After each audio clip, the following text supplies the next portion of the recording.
Hello all, I want to welcome you to today's class. Today we will be looking at reaction rates and equilibrium. That is exactly what we're going to be doing today in our class. Alright, let's kick it out. Let's just kick it up immediately. As usual, we'll start this with a quote. This time not a quote. I have a meme. The meme says, the meme was by Mark Anderson. Look at what the meme says. It says, gram, of course we've been talking about gram, milligram, kilogram. And perhaps a student now asked, what about Instagram? Since everything is measured in gram. So it's interesting to also know that Instagram is also measured in gram. Okay, let us immediately take it off from there. Now, what are the two learning objectives we intend to achieve at the end of this class is to understand reaction rates and the factors affecting reaction rates, and then we'll learn how to draw and interpret energy diagrams of chemical reactions. Good enough, we're not going to be solving any problems in this class, but we're going to be learning very important fundamental theories that will help us do the problems in the second part of this module. Alright, let's take it off from there. Spontaneous and non-spontaneous processes. A spontaneous process, of course, we use this word every day around and in the street. It means different things to different people, but no matter what it means to you, there's always a compromise that a spontaneous process is any process that just happens without any prompt. Like if you stand at the top of a cliff and you roll down a ball, the ball is going to roll down comfortably. If you just keep the ball here, it's going to roll down. You don't even have to push it because it is moving over a slope. This is down a gradient. This is a gradient. Let's say the angle is phi. This is a gradient. Whenever something moves down a gradient, that thing is said to be spontaneous. So that's what we call a spontaneous process. On the other hand, now if you are standing at this point and let's say you want to lift a rock up this mountain, that is going to be a lot of work for you to do. For you to do that, if it is too heavy, you may not even be able to do that. Even if it is very light, even if the rock is very small and very light for you to lift, you still have to figure a way on how to, climb the terrain of the mountain. So this is exactly what we call a non-spontaneous process. In this case, you need some energy. You need some energy to make it work. So non-spontaneous processes need some energy to make it work. Spontaneous processes will just happen on their own. So we're going to see this as we move on. That some reactions usually take place without you having to prompt them to take place. They take place very naturally and easily, whereas other reactions have to be prompted, either by using a catalyst or an enzyme or something, or heating them up or something, so that the reactant particles will actually react or collide with one another to form the product. So that will take us to what we call entropy. Entropy simply measures the disorderliness of a system. The disorder of a system is what we call entropy. Now, when a system is actually very disordered or mixed up in disorder, the entropy of that reaction is very high and reaction occur very much likely. You can text that. I usually tell my student, you see, it takes just a few minutes to disorganize a living room that is well kept or a bedroom. But when you're trying to fix up your bedroom and make your bed, it takes you a lot of time. But only one sleep a night, your bed and your bedroom can turn into something chaos. And that's exactly what happens here. Now, when stuff are very much organized, so well organized, we tend to see an entropy. This is what we call entropy. Because the stuff is very organized, it is perfectly arranged. When stuffs are disorganized, the entropy is very high. What is the significance of this? The significance of this process is that reactions actually want to have a very high entropy. Because it is only at that point that the reactant, in any reaction, the reactant is what you start with. You expect to form the product. And if you have more than one reactant, or even have the same reactant, more than one of it, whether it is the same or different, they have to collide with one another. There has to be this intimate collision that will make the reaction to actually occur. They have to keep colliding with one another. If they don't collide with one another, there wouldn't be any reaction taking place. So the entropy of reactions that will mostly be spontaneous, will always have high entropy. And that will take us to another important concept, reaction rate. You see, a reaction rate simply measures the rate or the speed of a reaction. Like I said earlier, some reactions occur very fast. Some reactions naturally occur very fast. I'm going to use my red, sorry. Some reactions naturally occur very fast, are faster than others.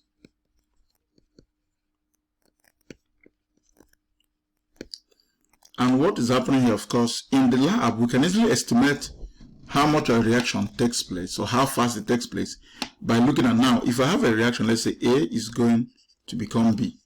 Of course, A here is the reactant, B is the product. Now, at a particular time, let's say at a particular time, when the reaction has not started, I have 100% of this one.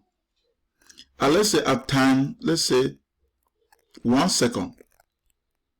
At time 1 second, what do you think is happening? When A is being converted to B, what that tells you is that the number of A, of course, at this point, this is 0% for B. When A is being converted to B, what that is telling you is that the concentration of A is being reduced. And let's say, okay, at this point, it has reduced by 20%. So we're going to have left what? 80%, and the 20% will now be here. And this will keep happening. So if you want to estimate the rate of a reaction, what we simply do usually is to estimate the rate of disappearance of the reactant. So the rate of disappearance of the reactant with time, or let me put change, it should be change. Okay, the rate of disappearance, or we can say change in the concentration of A with change in time. Or it can be the rate of also formation of B, which is also a change, in its own, is also a change of B with respect to time. So both of this way will measure the rate of a reaction. The difference between them is that at this point, the that of A is decreasing while that of B is increasing. And that is the why I use the word the rate of disappearance, because the reactant is disappearing, whereas the reactants are disappearing, whereas the products are what? Are being formed. You can say rate of formation of a rate of appearance. Alright. So of course here now, remember A, the square bracket represents the this means concentration, usually molar concentration of A. This represents concentration of B, the molar concentration as well, or molarity. And of course, this means change. This is the Greek alphabet delta that simply means change. That is how we can determine the rate of a chemical reaction. Of course, I said it already that some reactions in nature proceed much faster than others. They proceed far much faster than others, whereas other ones might occur very slowly. Alright, we'll get back. So reaction mechanisms, that's what we're going to be talking about now. Reaction mechanisms are just the detailed explanation of how a reaction takes place. Now, it is based on three assumptions. First is that the reactant particles must have to collide with one another. They have to collide with one another for the reaction to occur. Two, the particles must collide with a minimum amount of energy. Now, this collision, okay, I'm going to talk about it again. Now, they must collide with a minimum amount of energy. This minimum amount of energy is actually what we call the activation energy. Activation energy looks like the energy barrier of a reaction. And then, of course, we say they have to collide with one another. Now, that collision, the collision that will lead to a reaction taking place is what we call effective collision. That is a collision that will achieve an activation energy. And lastly, the colliding reactant particles must be oriented in a specific way so that it has to fit in. Now, the reactant species have to fit into one another for a reaction to occur. Now, if I give an example, I usually show my students this model that looks like what we call the lock and key mechanism.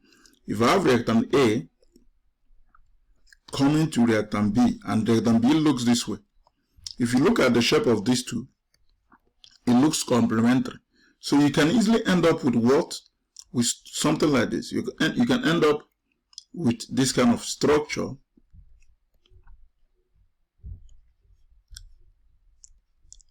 whereby A now completely,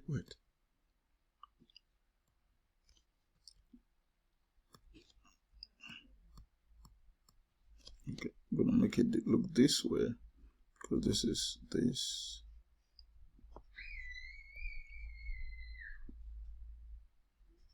Now this one will have to look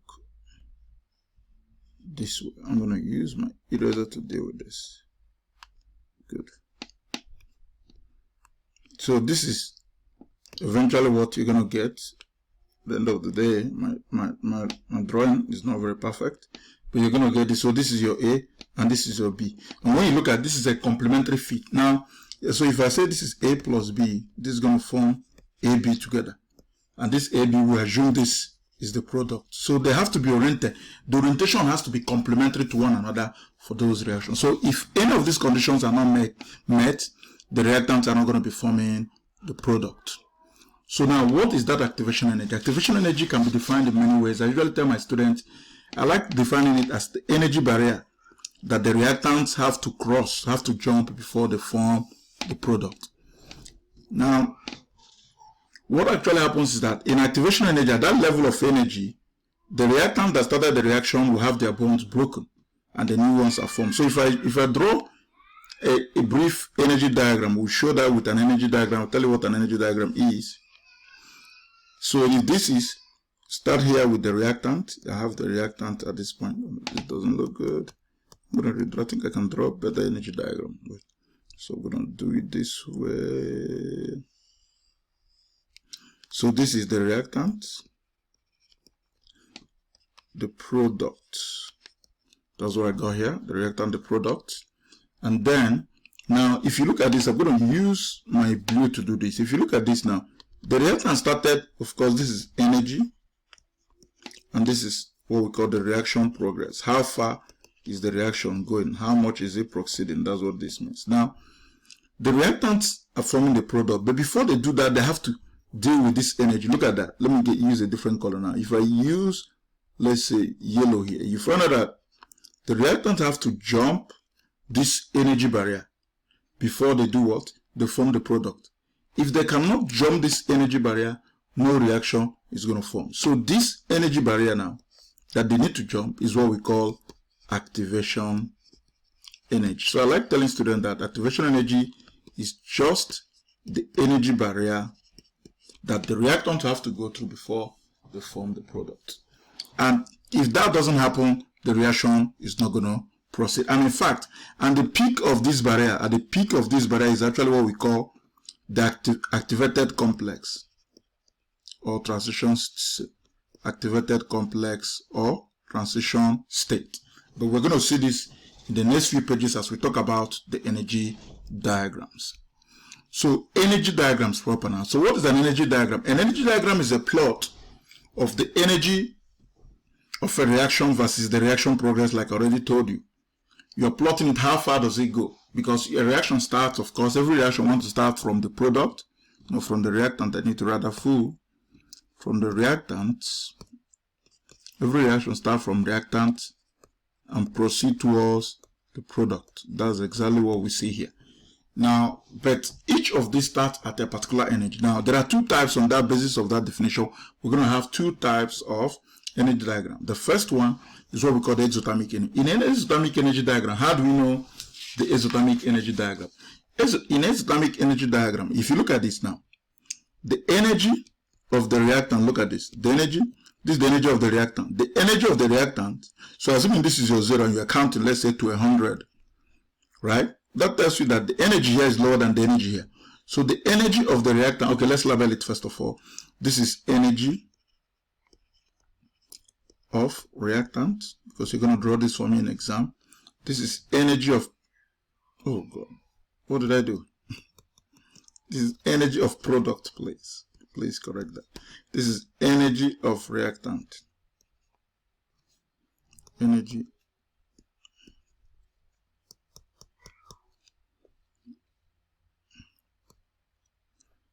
I want to write it very clearly. Reactant. Good. Now, oh, still. Okay, wait, I'm going to try to move that away because it's going to take space for other things. I'm going to write a little bit. So I'm going to use an arrow now to draw it. So the energy we have here is what we call energy of reactant. I'm going to use arrow to show that. This is the energy of the product. Those are the first two things. Now, we'll now label, remember what I told you, you now label the peak of this mountain. The peak of this mountain is what we call the activated complex, or you can call it the transition state.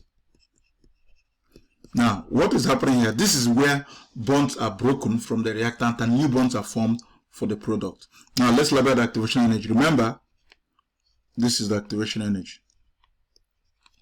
I'm going to use a different, I should have used a different color there. Let me use yellow as like I did before.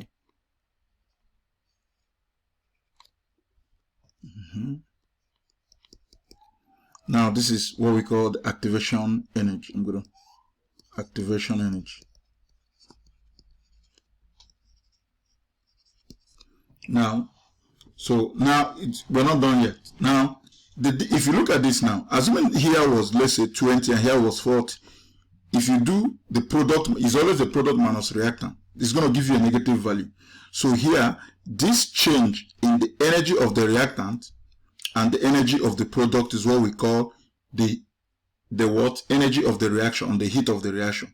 And that is, I'm going to use a different color here. And for this one, it is a negative. So this is what we call energy of reaction. Energy of reaction. And for exothermic reaction, this energy of reaction is a negative sign. It is a negative sign. So these are all you have. So let's go through them again. We have the activated complex at the top of the peak of the mountain.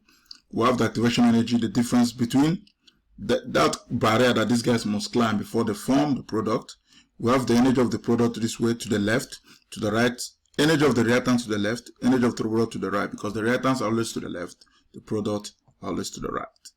And this is what we call the energy diagram. And the main difference between these two is that the energy of the product is less than the energy of the reactant, and that makes the difference in that energy to be a negative sign. All right, we go back to this one and try to do exactly the same thing we did here again. Let me try to label this peak. Let me get to my blue, my red. If I go to this peak and label it now, again, this is activated complex. I told you what happens there is that the bonds are broken or formed, or transition state.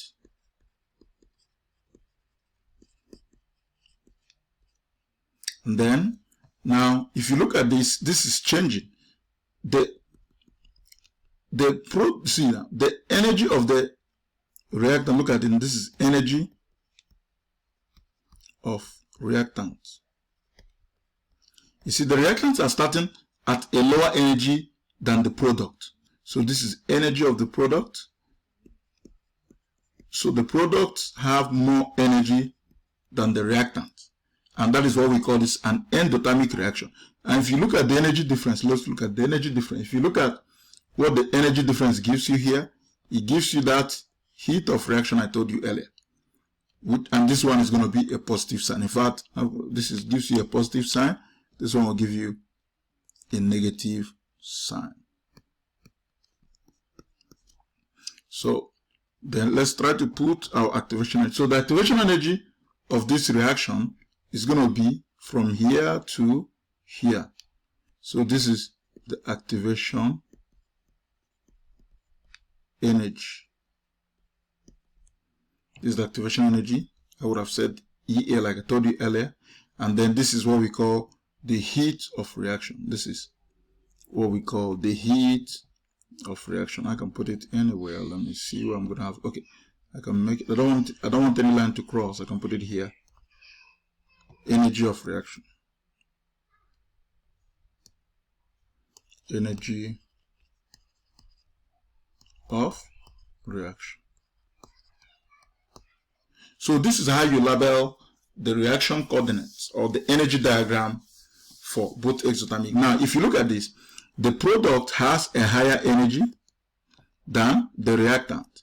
And when you do the product minus the reactant, because it has a higher energy, it's going to give you a positive sign. Here, this heat of reaction is going to give you, bracket, a positive sign. That is the difference between endothermic and exothermic reaction. Now, what are the factors that affect reaction rate? There are so many factors that affect the rate of a chemical reaction. There are so many of them we're going to talk about. There's so many of them we're going to see. But there are about 4 of them. The nature of the reactant, the concentration of the reactant, the temperature, and then the presence or absence of inhibitors. Let's take those one after the other. Now, reactants are, substances can be ionic or covalent. Ionic compounds are made up of course, positive and negative ions. Remember that. And those ions are strongly attracted to each other.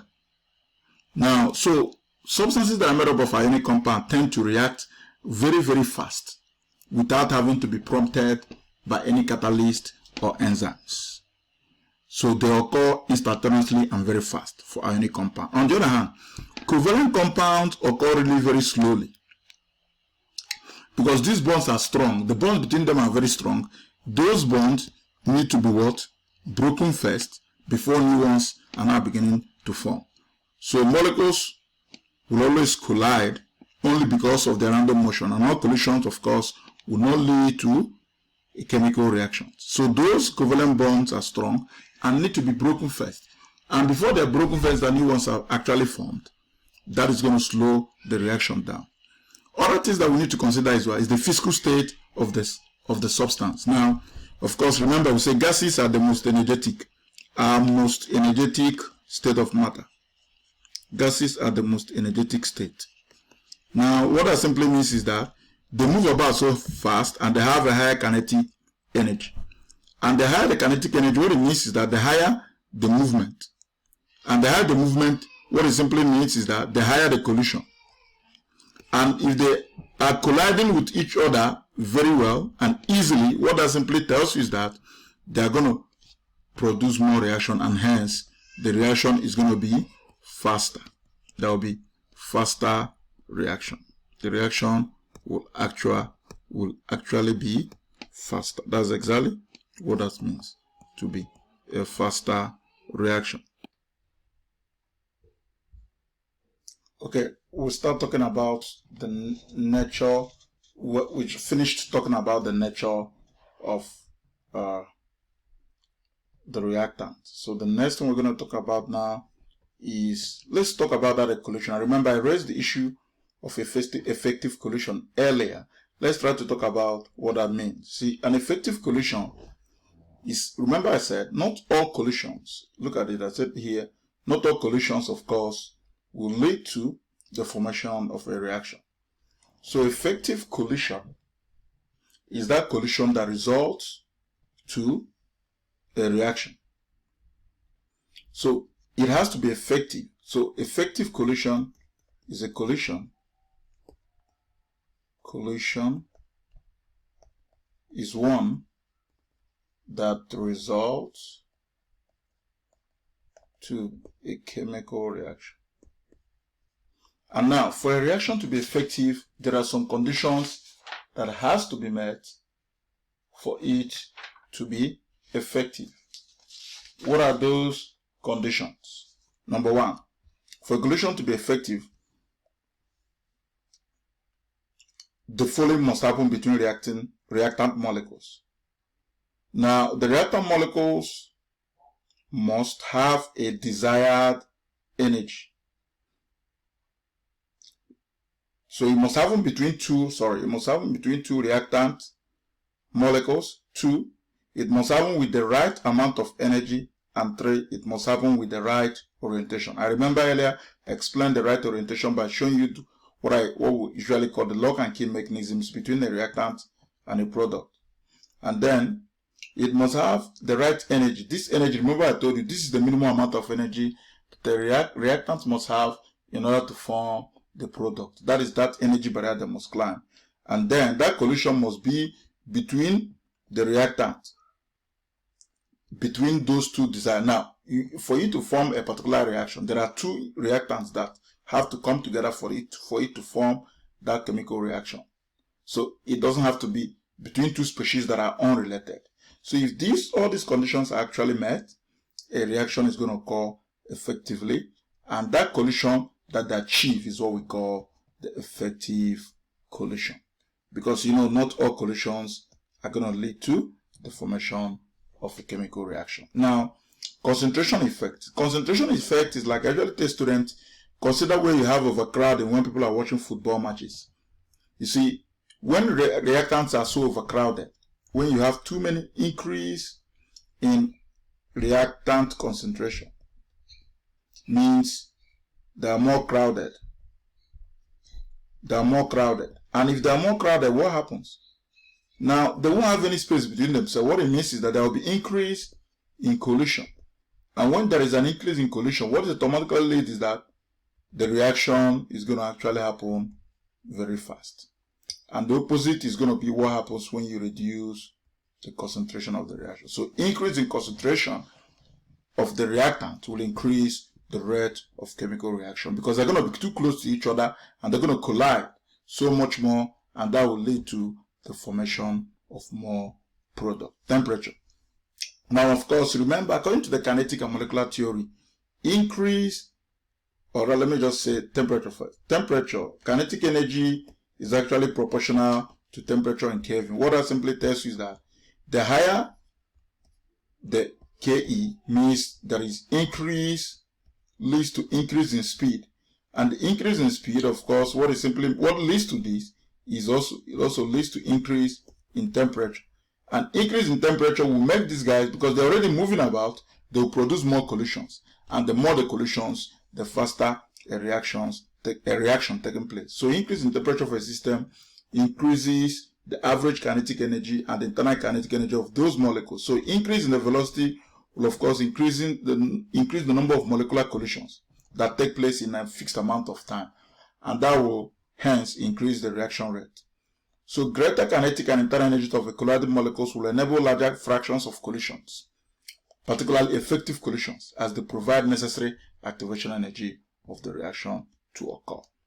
Now, another thing we're going to be looking at is the catalyst. Catalysts are substances that actually make reactions to occur very fast, and the mechanism in which they use in doing this is that they reduce the energy barrier. Of course, we talked about the energy barrier earlier. Remember that. What a catalyst does is to reduce that. Okay, let's look at the two energy diagrams of reaction. This is the exothermic. Most exothermic reactions usually have low energy barrier. Now, this is the normal activation energy. So I will call it the uncatalyzed. The uncatalyzed. Now, what does this thing do? Now, if a catalyst comes in, what it actually does is that it cuts down this energy barrier to something small. And now it forms a new activation energy that is actually small. So we call this the catalyzed. Oh, wait, I think I didn't get that from where I'm supposed to get it. So I'm supposed to... So this now becomes a catalyzed activation energy. This is, remember, this is uncatalyzed activation energy. I don't need to put a bracket. So if I use my red again, this is EA. So that's exactly what a catalyst does. So those are substances that speed up the rate of a chemical reaction. And what they do is to provide an alternative pathway that requires less activation energy for reactions to be faster. So they speed up reaction, and what they simply do is to cut down that peak, that barrier that the reactants have to cross before they form the product. The same thing will also happen here. If you look at this, the normal activation energy of this reaction, again, is this. This is the normal activation energy of this reaction. So this, again, is the uncatalyzed, when there is no catalyst. Now, if there's a catalyst here, what does it do again? I use my yellow. A catalyst comes here, chops this energy barrier down, and makes it smaller, so that they don't have to climb all the way to the top. And what this thing does here now is what we call my catalyzed EA, activation energy. So what they simply do, in other words, you can say that they reduce the energy of the transition complex. Remember, this is the transition complex, right? This is the transition complex of one catalyzed. So they now have their own new transition complex, which is this point.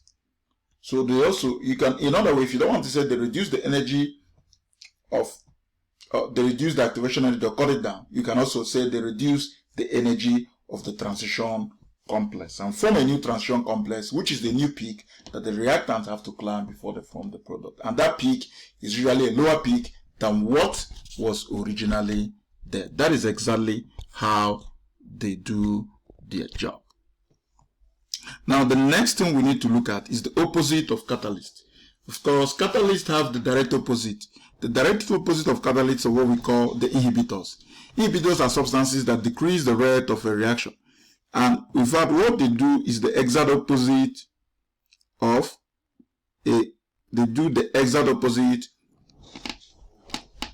a catalyst. So we can say they are opposite in function to a catalyst. Opposite in function to a catalyst. That's exactly how they function. Now the catalyst will reduce. These guys will do what? The catalyst will speed up the rate of reaction. These guys will decrease the rate of reaction. And what they do, catalyst reduces the activation energy. The inhibitors will do what? Increases that activation energy so that the reactant will have a hard time getting to the peak of that place before even the reaction takes place. So now, if you look at these two activation energy again, this is a very good way of showing it. Now, this is, remember, this is the peak that they need to cross. What an inhibitor will do is to increase this and make sure that they don't get to it at all. And make sure that they don't get to it. And what the after effect of this is that what happens here, remember, this is the original activation energy. This is the original activation energy. This is the original activation energy, and this is the original activation energy. So what they basically do is to do what? Is to increase it. So if I draw a new activation energy here, this is going to be a very higher activation energy. So the energy barrier gets even higher, that the reactant cannot even get to there, and the net effect of this is a reduction. Oh, let me write this full, because the last thing I'm going to write is a reduction in the rate of chemical reaction. Or they can even stop the reaction completely. They can even stop the reaction and make sure it never takes place at all. So many poisons and some medicines used in medical practice actually work with this mechanism of action. So one or more enzymes will decrease the rate of a reaction of those pathogens like bacteria and viruses, and make sure that those things they do that cause those particular sickness in human beings do not proceed. So some substances normally found in the cells also inhibit some enzyme-specific catalyzed reactions, and thereby provide a means of internal regulation in the body. Now, some reactions that take place in the body are actually regulated through inhibition. And one of those mechanisms we're going to be talking about in when we go to the next section of this class, in the next class after this one, is what we call inhibition, feedback inhibition, whereby a product now goes back to inhibition. So the same mechanism is what is being used by those enzymes that are being regulated in all those pathways. And with this being said at this point, thank you once again.